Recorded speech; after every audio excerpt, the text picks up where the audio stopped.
Junto al Mare Nostrum, entre ruido, polvo, y desidia humana, el Homo sapiens decidió abrir los pulmones de una ciudad agonizante. Y como de un dios efímero se tratara, extendió las aguas, elevó colinas, y plantó verde, para su egoísta disfrute. Lo que no supuso el dios hombre fue que al lugar, llegaran por su cuenta multitud de aves que, sin su permiso, se hicieran dueñas de este Edén tan particular.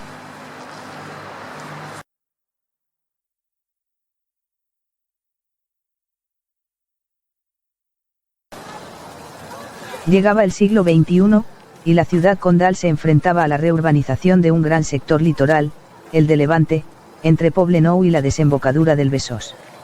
Se construyó un puerto deportivo, bajo el pretexto de una actividad cultural, el Fórum de las Culturas. Y un enorme espacio de naves industriales cadavéricas fueron desballestadas para el crecimiento urbanístico. Buena parte de esta extensión fue reservada para una decena de rascacielos de lujo, destinados solo a los más privilegiados económicamente.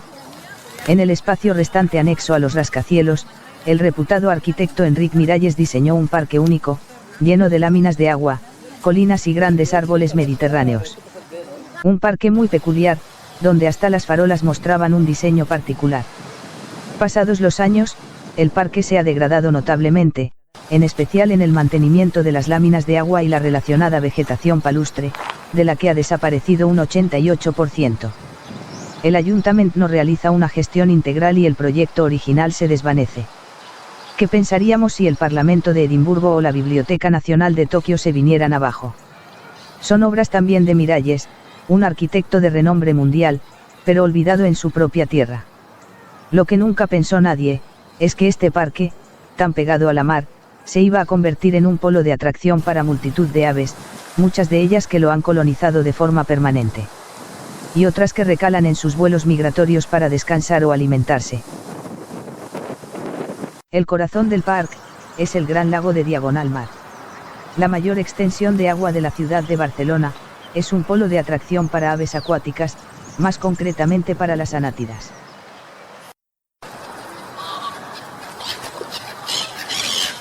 El ánade real, es quizás, la especie de ave acuática tradicionalmente más habitual en los escasos parques urbanos con láminas de agua. En el 2003, el azulón ya cría en el lago, de forma ininterrumpida hasta el 2010, cuando el ayuntamiento comienza a vaciar el lago en periodo prereproductor y la especie deja de criar. Estos vaciados de lago son perniciosos no solo para los ánades, sino para toda la avifauna que mora en el parque. Sin agua, no hay vida. Se registran concentraciones que sobrepasan el centenar de patos, especialmente los días de lluvia o cuando las condiciones climatológicas son adversas. En estas parecen concentrarse una buena parte de esta población urbanizada, y la lámina del lago, la mayor en extensión de la urbe condal, les ofrece el suficiente sosiego y descanso. Encontramos concentraciones nocturnas, difícilmente cuantificables. A esas horas, los ánades se encuentran activos y sus siluetas se pueden entrever bajo la luz gualda de las luminarias. Los patos llegan al parque por motivos tróficos. Se alimentan habitualmente del pan que les lanza la gente, aunque esté prohibido. Aprovechan parte de la maltrecha vegetación acuática. Y suelen filtrar el fango, donde capturan, entre otro alimento, a gambusías y a cangrejos de río americanos, los que trituran con su potente pico. Los azulones, no constituyen una población introducida, sino que pertenecen a una población asilvestrada, que se mueven entre este parque, el de la Ciutadella y todo el cauce del Besós. Hablaríamos de ánades urbanizados, habituales en la ciudad, donde entran y salen libremente. Del 2002 al 2017, el estanque natural existente entre Passeig Taulat y García Faría fue un buen refugio para los ánades. Desafortunadamente, el ayuntamiento secó este espacio, desapareciendo toda la vegetación acuática, más las aves y los insectos asociados. Queden estas imágenes del recordatorio de este bello espacio.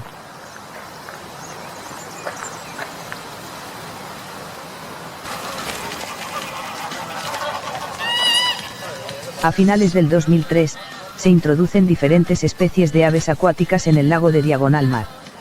Entre ellas, destacan 6 ejemplares de ánsar común, impedidos inicialmente para el vuelo y portadores de anillas de PVC blancas en sus patas, donde se observa la grafía 2003, año posterior probable a su nacimiento. El 2006 es el primer año de reproducción de la oca en el lago, dando lugar a 3 pollos, que posteriormente serían recogidos por la rotura de una tubería y vaciado del lago. Pero a diferencia del resto de anátidas introducidas por el ayuntamiento, las ocas consiguen establecerse e iniciar unos ciclos anuales de reproducción que supondrán el aumento regular de su población. Las ocas seguirán criando en diagonal mar hasta el 2010, año en el que se inician los vaciados anuales de lagos. Ante tal situación, las ocas volarán hasta la Ciutadella, donde trasladarán su cuartel de cría, ya que los vaciados de aquel lago no son en periodo prereproductor. A partir de ese 2010, los vuelos de ocas entre la Ciutadella y diagonal mar serán casi diarios, formando un bando en V, muy espectacular, detectado por muchos vecinos. Estos vuelos se extienden puntualmente a la cuenca del Besós y desde los primeros años se vuelven habituales también en horario nocturno, dejando las ocas su potente reclamo en la calma, como si de un eco misterioso se tratara. Así, casi abandonadas a su destino, las ocas progresan poco a poco y establecen una población estable en la ciudad, siempre asociadas a puntos de agua. Una de las problemáticas más sensibles en el lago de diagonal mar, es la falta de control del nivel de agua. Esta falta de control da lugar a que no se mantengan niveles mínimos del líquido elemento, estableciéndose orillas en el lago, donde algunas aves como las ocas o las gaviotas descansan, cuando pueden. Esta falta de lámina de agua da lugar al acceso a personas y perros sueltos que atacan a las aves, debiendo éstas de huir, volando lejos. Pasados los años, este problema parece haberse minimizado, aunque sigue dándose de vez en cuando, siendo molestia para las aves en un parque que se autodefine como un espacio destinado a la biodiversidad.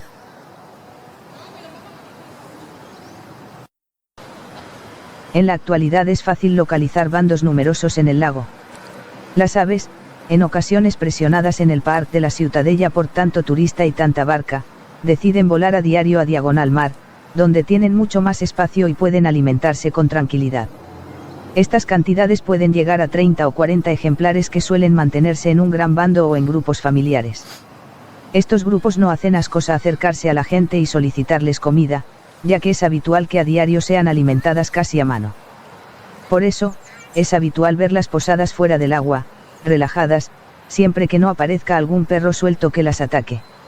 Los perros sueltos están prohibidos, pero muchos ciudadanos hacen caso omiso ante esta normativa, que es muy poco aplicada por la autoridad municipal. De las 6 ocas que se introdujeron en el 2003, tan solo queda un ejemplar vivo. Este estuvo portando la anilla original de PVC blanco durante muchos años, hasta que ésta se rompió y quedó liberada. Se la conoce por la oca vieja, y ya hace años que reside en la Ciutadella, con un ala rota por un acto vandálico. Allí, año tras año, sigue reproduciéndose a pesar de su edad y sus dolencias. Uno de los mayores secretos mejor guardados del parque, se protege sumergido bajo sus aguas. Las nutritivas gambusias, son el eje sobre el que pivota la presencia de gran cantidad de aves acuáticas. Las garzas dependen para subsistir de los cardúmenes de este pez invasor.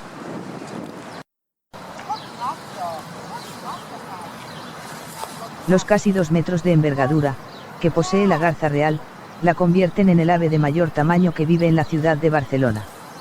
Gracias a un importante núcleo reproductor, en el Zoológico de Barcelona, casi a diario pueden verse posadas en el lago de diagonal mar 1, en ocasiones 2 ejemplares. Sumamente territoriales, no permiten mayor presencia, y las más dominantes expulsan del lago a las restantes, que acaban volando habitualmente hacia la cuenca del río Besós. Su presencia, habitualmente inmóvil a la espera de poder capturar algún alimento, se convierte en casi icónica, muy llamativa, ya que su tamaño llama la atención de los paseantes del parque.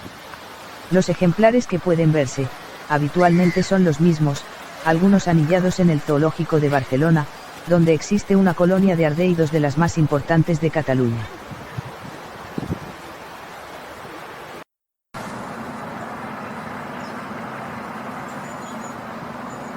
Cuando el designio humano decide vaciar los lagos, quedan diferentes charcos residuales, donde se concentra la ictiofauna. Allí se concentran las garzas reales, más algunas garcetas comunes, para explotar este maná temporal y alimentarse con suma facilidad de estas presas. Se mueven lentamente, sigilosas, porque el espacio es reducido, aunque siempre existe el riesgo que el depredado pueda escabullirse en el último momento. Pasada esta temporalidad, el lago quedará totalmente seco, sin vida alguna a la que depredar. Y las garzas marcharán del parque ante la esterilidad de sus nuevas aguas. Pan para hoy. Hambre para mañana.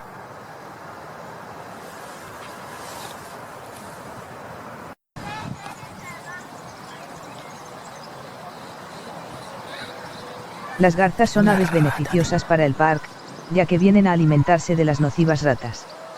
Su potente pico, una daga natural, sirve también como arpón para ensartar a roedores de gran tamaño, se escondan o no en la vegetación. Una vez captura a la rata, tan solo tiene que apoyarla en tierra y atravesarla con su pico, un acto que podría pensarse dificultoso, pero que en realidad es sencillo para el ardeido. Con posterioridad moja a la rata y la engulle entera a pesar del gran tamaño.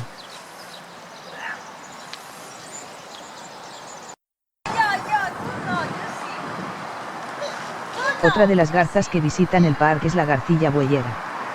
Habitualmente, en solitario o en pequeños grupos, se le puede encontrar bebiendo en las piscinas del lago. Descansan así de sus vuelos entre su colonia del zoo a la cuenca del río Besós.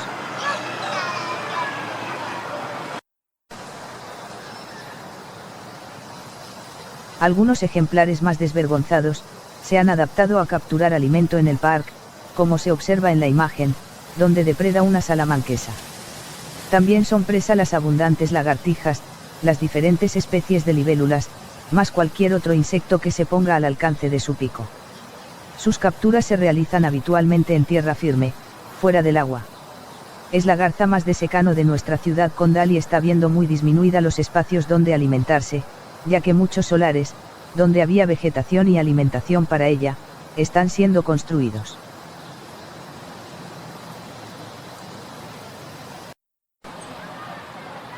La tercera garza habitual en el lago, es la garceta común. Reproductora también en el Zoo de Barcelona, siempre podemos ver a diario a uno, o a lo sumo un par de ejemplares. A diferencia de la anterior, la bueyera, captura su alimento casi siempre en el agua, caminando elegantemente por sus aguas, moviendo con sus patas el fondo del lago, para que sus presas afloren a su certero pico. En estas aguas suele capturar de forma repetida a multitud de gambusias, un pez alóctono.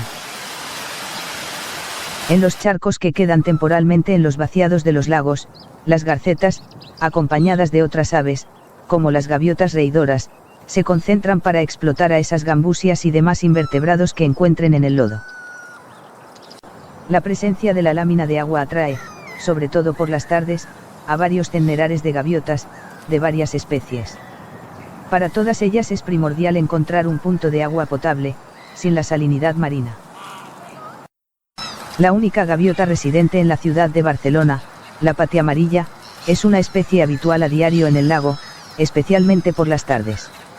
Su gran tamaño, la hace fácilmente detectable, cuando en invierno, pueden llegar al centenar de ejemplares. Esta especie cría en la ciudad desde los años 70 del pasado siglo, y su número sigue en aumento. La población reproductora, en los tejados cercanos al parque, debe de ser de unas 30 parejas, ya que sus pollos son trasladados nada más pueden volar a sus seguras aguas. En los primeros días en el lago, los polluelos son alimentados por sus progenitores, a los que en ocasiones les dejan cadáveres de las palomas que capturan en las cercanías.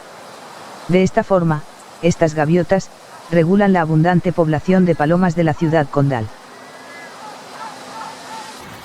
Uno de los graves problemas que sufren las gaviotas, más visible en esta especie, es cómo se enredan en sus patas las diferentes artes de pesca. Sedales, anzuelos y cebos artificiales suelen encontrarse enmarañados en alguna de sus patas. La mayoría de ocasiones, conllevan con el tiempo, la amputación de la pata afectada. Y en el caso de la patia amarilla, es muy habitual observar en el lago este problema, pudiendo alcanzar hasta un 1% de las aves.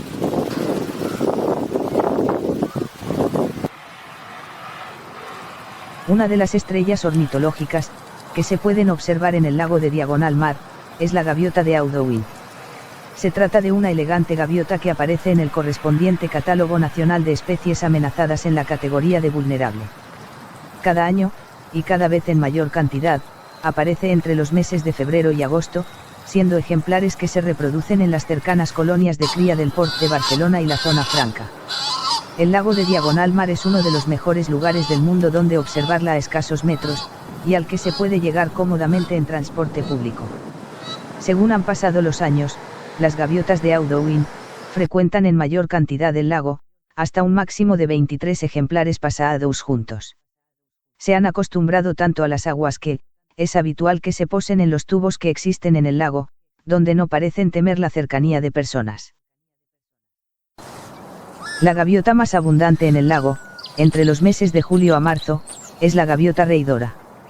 A diario, siempre más de un centenar de ejemplares se acumulan, con el fin de descansar y lavar su plumaje. En ocasiones, el bando puede alcanzar excepcionalmente el medio millar de ejemplares, si bien en los últimos años, sus cantidades han descendido sensiblemente, en más de un 40%. Mientras descansan en el lago, las gaviotas aprovechan los trozos de pan lanzados por los ciudadanos, capturan gambusías y revoloteando en vuelo, arrancan frutos de los almeces, un nuevo comportamiento. Estas gaviotas, habitualmente se posan en los tubos existentes en el lago, lo que permite contabilizarlas. Eso sí, siempre que no sean molestadas por los ciudadanos, una casuística no extraña. Al posarse en los tubos, se pueden observar y leer las anillas de plástico que rodean sus patas, lo que permite conocer de qué país provienen. La procedencia es muy variada, abundando países centroeuropeos como Polonia o Hungría, incluyendo en ocasiones los países bálticos. El vistoso y diminuto martín pescador, suele pasar desapercibido, a pesar de posarse en ocasiones, en lugares prominentes. Su presencia se hace común, siempre que en estas aguas haya suficientes gambusias que capturar en sus zambullidas. Llega pasado su periodo reproductor y pasa aquí el invierno. Casi siempre son los mismos ejemplares que, año y tras año, vuelven, sabedores que aquí presas, no les van a faltar. Los martines muestran actitudes violentas entre ellos, con reclamos, persecuciones y picotazos en vuelo. Todo ecosistema, expele vida por todas partes. Llegada la primavera, diminutos insectos pululan volantes al atardecer de los pinos. Para que no se conviertan en plaga molesta, la naturaleza ha diseñado una adecuada solución, con la arribada de cientos de avecillas africanas. El papamoscas grises, para Diagonal Mar, un migrador transsahariano común para ambos pasos. Por el parque, pasan ejemplares de la subespecie nominal, más algunos otros de la subespecie baleárica, reproductora endémica de ese archipiélago. Desafortunadamente, en el parque no ha criado nunca y está desapareciendo como reproductor del resto de parques urbanos históricos de la ciudad donde lo hacía. Otro de los migradores transsaharianos más habituales, sobre todo en el paso postnupcial, es el papamoscas cerrojillo. Este musticápido busca perchas al descubierto desde donde capturar insectos al vuelo. Muestra movimientos activos y suelen perseguirse entre ellos. Cuando el otoño se manifiesta en todo su esplendor, las hojas de los álamos inician su caída, y las aves residentes en el arbolado y el sotobosque, comienzan a concentrarse cuando cae la tarde.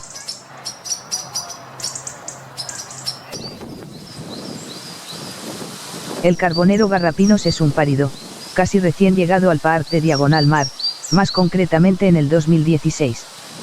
Es un pequeño pajarillo, de no más 11 centímetros de largo que, sin embargo, puede ser detectado con facilidad, gracias a su repetitivo y agudo canto. Se trata, como el resto de páridos, de aves sumamente beneficiosas para la foresta del parque, ya que de forma meticulosa, va hoja por hoja, picoteando los diminutos insectos y demás invertebrados que pueden dañar las hojas de álamos o alcornoques.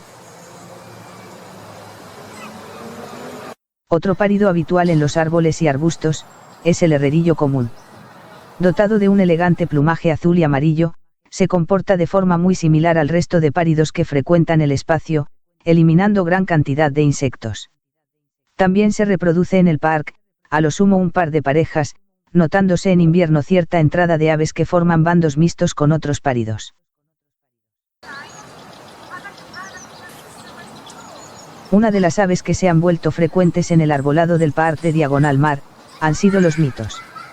Moviéndose siempre en bandos, los mitos pululan por todo tipo de vegetación arbórea, en ocasiones hasta bandos de más de una docena de ejemplares. Así se les puede ver de ramita en ramita, saltando de una a otra o en pequeños vuelos, buscando su pitanza.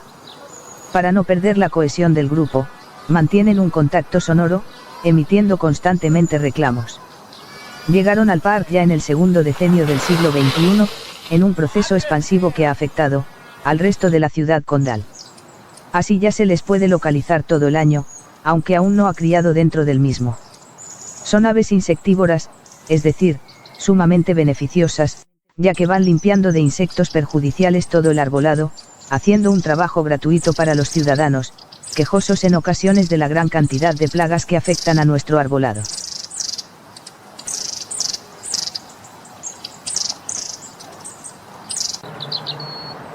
Uno de los cantos más característicos del otoño, en diagonal mar, es el del precioso y preciado petirrojo. Desde cualquier ramita al descubierto, este pajarillo emite su canto territorial, intentando apropiarse del terreno más cercano. En el parque, las cantidades de peteúyous han ido en disminución en los últimos años, por lo que la eliminación que Parks y Jardins realiza del sotobosque es perjudicial para esta ave que lo necesita para guarecerse y buscar su alimento. Disfrutemos un momento de su melodía.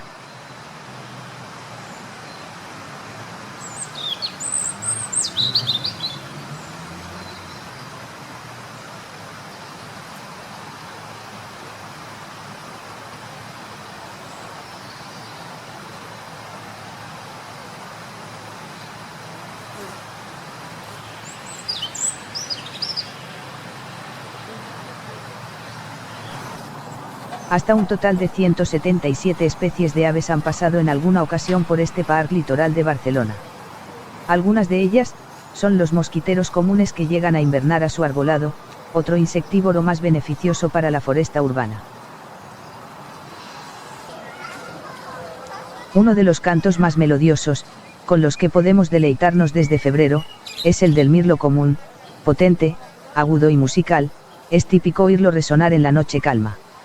El macho cantor suele posarse entre la vegetación densa, aunque también en puntos prominentes, incluso en algunas antenas colectivas de televisión. Así, intenta atraer a las potenciales hembras, interesadas en tanto vigor. Los mirlos son aves acostumbradas a explotar el suelo, en busca siempre de insectos o lombrices, por lo que suelen remover la hojarasca en busca de su alimento. Su espacio natural es el sotobosque, por lo que todas las modificaciones y eliminación de vegetación arbustiva y herbácea que sufre el parque, le perjudica notablemente.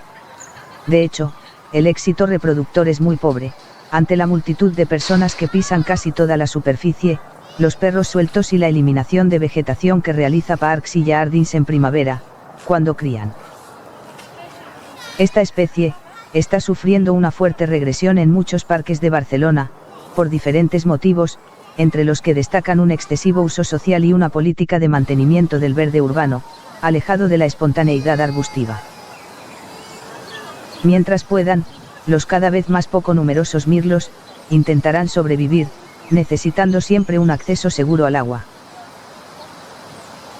A nivel ornitológico, podemos tratar a dos especies muy diferenciadas, pero que coincidieron, a finales del siglo XX, en su impulso colonizador de la ciudad de Barcelona. Son la urraca y la paloma torcaz. La urraca es, sin duda alguna, uno de los pájaros más inteligentes que podemos encontrar habitualmente en el parque. Residente y reproductor desde casi la apertura del mismo en el 2002, explota todo tipo de recurso trófico en un amplio abanico omnívoro. Se trata de un córvido que comenzó la colonización de la ciudad a finales del siglo XX, y que actualmente se encuentra en todos sus barrios. Esta rápida colonización fue debida a su elevado grado de adaptabilidad, la total ausencia de depredadores y el acceso a alimento diverso y abundante. A pesar de ser común, poco sabemos de su etología urbana. Celosa de sus secretos, la curiosa y activa urraca no muestra muchas de esas adaptaciones urbanas. Una de las especies recién arribada a la ciudad, a últimos del siglo XX, ha sido la paloma torcaz. De pocos ejemplares en aquellos tiempos, el torcacho ha colonizado toda la urbe con suma facilidad. Su gran tamaño, que le evita depredadores, la gran cantidad de alimento y su adaptación a criar ya en cualquier época del año, ha dado lugar a una rápida expansión que incluye el barrio de Diagonal Mar. El gran tamaño de su buche le permite tragar todo tipo de frutos, incluidas las bellotas. Tal es el éxito de la torcaz que en Diagonal Mar, en invierno, se producen concentraciones llamativas de aves que alcanzan los 60 ejemplares. Aprovechan en tierra pequeñas semillas, acompañadas como en esta ocasión de otros visitantes invernales, como es el caso del estornino pinto. La falta de depredadores la han convertido en un ave relativamente mansa que permite el acercamiento de las personas, aunque nunca de los perros. Las láminas de agua y su vegetación también dan cobijo a paseriformes asociados a estos ambientes acuáticos, como ocurre con los carriceros, el ruiseñor bastardo o las lavanderas. Una de las avecillas más habituales en el parque, aunque nunca de forma abundante, es la lavandera blanca. Dotada de una larga cola, suele localizarse cercana al agua, o caminando por los parterres de césped, donde captura su alimento. Como otras especies de aves terrestres, depende de una fuente regular de agua, no solo para beber, sino para bañarse y mantener en condiciones su plumaje. En el parque se reproducen de forma regular 2 parejas, y cada una de ellas cría en 2 ocasiones al año, dando lugar a 2 o 3 polluelos por nidada. Estos ejemplares jóvenes suelen moverse por las pasarelas de cemento, acompañados de sus progenitores. A esta población reproductora, residente, y caracterizada por su dorso predominantemente grisáceo, hay que sumar en invierno otros ejemplares. Estos pueden provenir de cualquier parte de Europa y algunos de ellos se identifican por un plumaje mucho más oscuro, diferenciado notablemente de las residentes. En Gran Bretaña existe una subespecie denominada Yarree que en los últimos decenios se ha hibridado con aves europeas. Otro congénere de la lavandera blanca, es la lavandera cascadeña. Esta especie es más habitual en cursos de agua y sobre sus láminas, donde captura su alimento. Para el parque, es un pájaro invernal, en escaso número. Se diferencia de la anterior, por su cola algo más larga, más balanceadora y su coloración alimonada. Muestra también un vuelo más ondulado, y un reclamo agudo algo más potente. Se trata de una especie que, si las condiciones hídricas del parque fueran adecuadas, podría criar en el mismo, tal y como hace excepcionalmente en otros puntos de Barcelona. Entre todos los paseriformes que visitan el parque, destacan las 9 especies de currucas detectadas desde el 2002. 7 son migradoras, algunas muy poco habituales para la ciudad como la zarcerilla o la mirlona. Destacan por su cuantía de paso otoñal la curruca capirotada, y la única residente en la ciudad, la cabecinegra. Cuando se acerca el otoño, aparecen en nuestro litoral amplios bandos de currucas capirotadas. Machos, con su capirote negro, y hembras, con su capirote pardo, paran a descansar. Se centran también en calmar su sed, y en bañar y acicalar su plumaje. Donde encuentran momentos de calma, es entre la vegetación palustre, ahí se sienten seguras. Por eso, es tan importante mantenerla en condiciones, para preservar pequeños espacios donde estas currucas puedan recalar. Desafortunadamente, la errónea gestión de la vegetación palustre en los lagos, ha supuesto la enorme desaparición de un 88% de su extensión. Tan solo ese 12% residual subsiste, y cada vez es más difícil que las aves encuentren estos oasis de seguridad. Qué lejos queda la original vegetación plantada en el 2002 según el inicial proyecto del arquitecto Enric Miralles. Solo existe una curruca residente y reproductora, la curruca cabecinegra. Sus machos emiten un potente canto regañante, desde perchas semidescubiertas.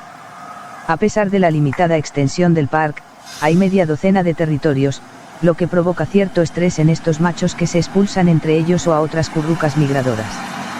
La poda de vegetación en periodo reproductor, es sumamente dañina para los nidos ya construidos.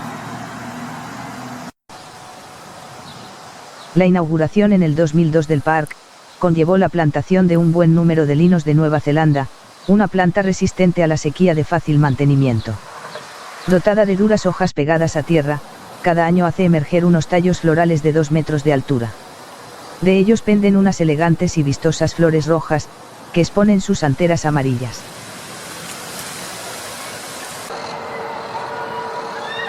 Uno de los comportamientos más curiosos y nada documentados es el del gorrión común en los linos de Nueva Zelanda. A mediados de mayo, estas plantas abren sus flores de manera expuesta en busca de un polinizador. Estos linos son alóctonos, procedentes precisamente de ese país oceánico y fueron plantados en la inauguración del parque en el 2002. Los gorriones han aprendido a libar en sus flores, a la vez que con sus cabezas polinizan las mismas. Este comportamiento no se ha registrado en ningún otro lugar, excepto en la propia Nueva Zelanda, donde, curiosamente, allí la planta es autóctona y el gorrión común, introducido. Pasados los años, las currucas cabecinegras y los herrerillos comunes han aprendido el comportamiento del gorrión. El otro gorrión, mucho más abundante que el común, es el gorrión molinero. Su menor tamaño, así como su adaptación a criar en algunas cajas nido, ha dado lugar a una floreciente población, con concentraciones de bandos de varias decenas de ejemplares, casi siempre en el suelo, alimentándose sin excesiva preocupación ante el paso de la gente. Cuando el frío invernal comienza a marchar, allá por febrero, los fringílidos ocupan sus posaderos, haciendo resonar sus bellos cantos. En el parque pueden aparecer verderones, y ocasionalmente algún invernal lúgano, pero como residentes y reproductores destacan los jilgueros y los verdecillos.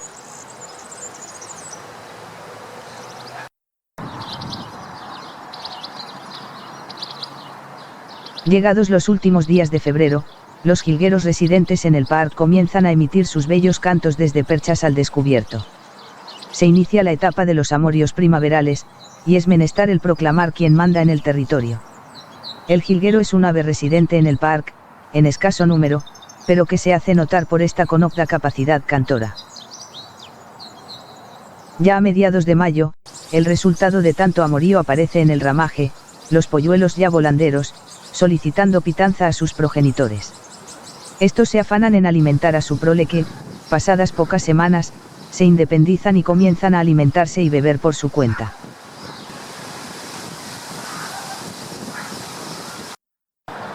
Los jilgueros sobreviven en el parque alimentándose de plantas espontáneas como la olivarda o los cardos, difíciles de encontrar si son segadas por parques y jardins. De ahí, la necesidad de no tratarlas como malas hierbas, una definición muy simplista y perjudicial. En el periodo estival, cuando más aprieta la calor, los adultos acompañan a los jóvenes a bebederos seguros para ellos, donde coinciden con otras especies. El poder acceder al elemento líquido es fundamental no solo para los jilgueros, sino también para todas las aves del parque. El verdecillo es un pequeño fringílido común en todo el parque, aunque en los últimos años ha sufrido un descenso sensible en otros barrios de la ciudad. Es un reproductor habitual y es común localizarlo ya, a primeros de febrero, cantando desde perchas al descubierto, intentando los machos marcar su territorio de cría. Se alimenta habitualmente en tierra, y suele visitar con regularidad los puntos de agua junto a otras especies. En el parque, se ha detectado su canto aún de noche, cercano a farolas iluminadas. Ajenas a nuestros ambientes naturales, ya desde la década de los 70 del pasado siglo, se establecieron en Barcelona toda una serie de cotorras. Su origen es la comercialización y posterior liberación por parte de sus propietarios. Su colonización y expansión, en algunas especies, se ha convertido en una problemática que el ayuntamiento no ha regulado contundentemente. La cotorra más abundante en la ciudad condal, y por ende, en el parque de Diagonal Mar, es la cotorra argentina o de pecho gris. Con varios miles de parejas, la especie se ha extendido por todo el litoral mediterráneo, incluyendo la continental Madrid. Las cotorras explotan principalmente las palmeras, donde se alimentan de sus dátiles y construyen sus nidos, aunque se han acostumbrado a criar en otros árboles como los propios plataneros. O a alimentarse de flores y frutos de multitud de flora alóctona plantada por el ayuntamiento. Estas cotorras son las únicas que se alimentan habitualmente en tierra. Así compiten con las palomas y toman preferencia ante el pan que lanza la gente, incluso agarrando pequeños trozos con sus patas prensiles y desplazándose a un lugar más seguro. La cotorra de Kramer es otra especie frecuente en el parque, aunque no alcanza para Barcelona las densidades de la cotorra de pecho gris. Es una especie eminentemente arborícola que depende de orificios en plataneros para poder criar. Por eso, dentro del parque, no cría, aunque es muy frecuente, sin formar grandes bandos. Como ocurre con otras cotorras, consume gran cantidad de dátiles, más el fruto de las moreras, del cinamono, los frutos de los almeces o las bellotas de los alcornoques. En algunas ciudades europeas, como Bruselas, han supuesto una verdadera invasión, pasando de 130 ejemplares en 1982, a más de 9.000 en 2009. La cotorra de mayor tamaño que podemos encontrar en la ciudad de Barcelona, es la de cabeza roja, la mitrada. Dotada del pico más poderoso entre todas las cotorras urbanas, pueden acometer las duras piñas de las diferentes especies de coníferas, distribuidas por la ciudad. Las primeras parejas datan de los finales del siglo XX, y su centro de operaciones histórico es el Parc de la Ciutadella. Al Parc de Diagonal Mar llegan habitualmente en el mes de mayo, a explotar los frutos de las moreras, por los cuales sienten gran predilección.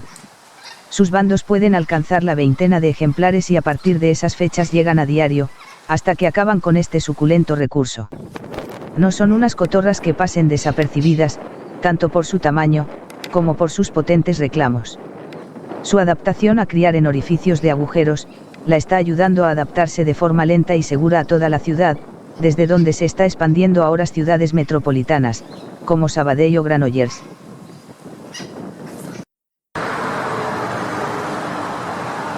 Otra de las cotorras con escasos efectivos en la ciudad, es la de cabeza azul. Nunca ha formado grandes bandos y en el Parc de Diagonal Mar, aparece de vez en cuando.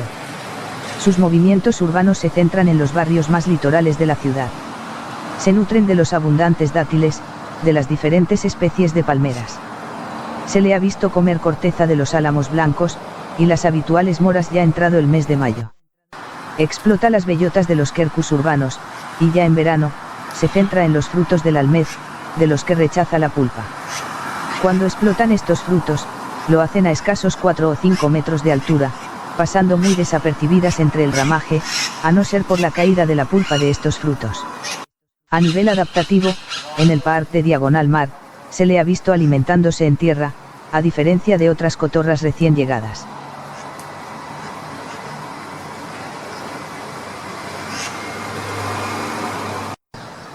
No podemos dejar de citar a otros seres, invertebrados y depredadores, que sobrevuelan estas aguas calmas.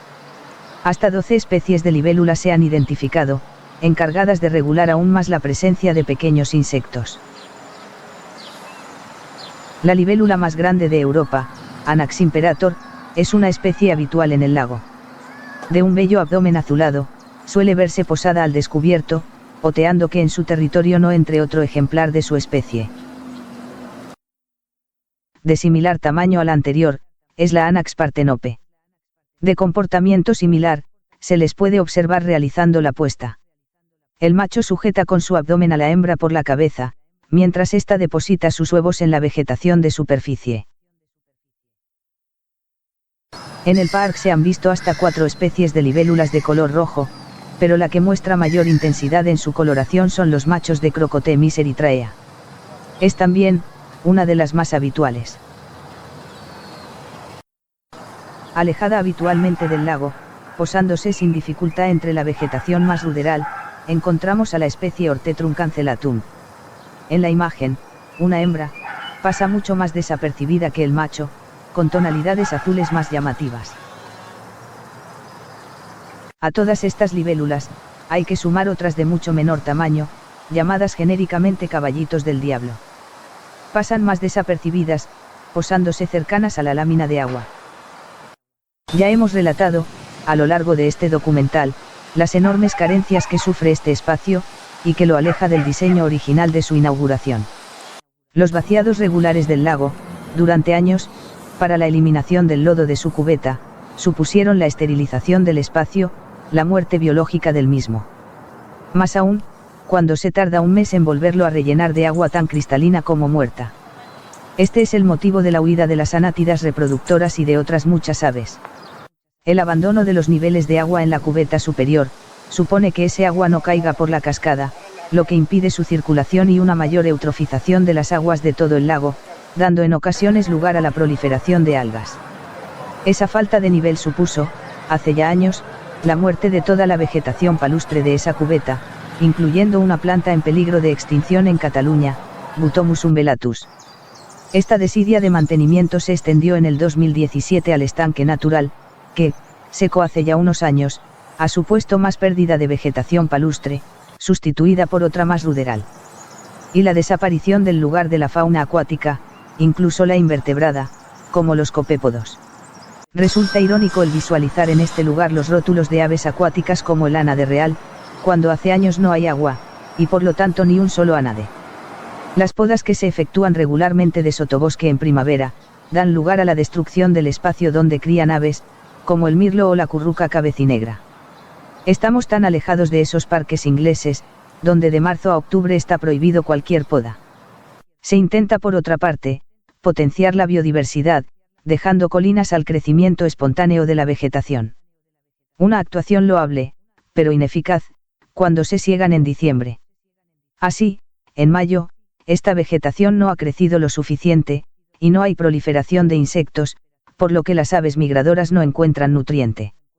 Estos son aspectos del hombre municipal, de aquel que gestiona por motivos ajenos a la biodiversidad, en un parque publicitado por ese mismo hombre municipal, como refugio de biodiversidad. ¡Qué contrasentido! A sumar los comportamientos incívicos de muchos ciudadanos que arrojan restos por todas partes. Y sin olvidar el problema de los perros sueltos. Un problema originado por algunos pocos vecinos, que se niegan a atar a sus perros.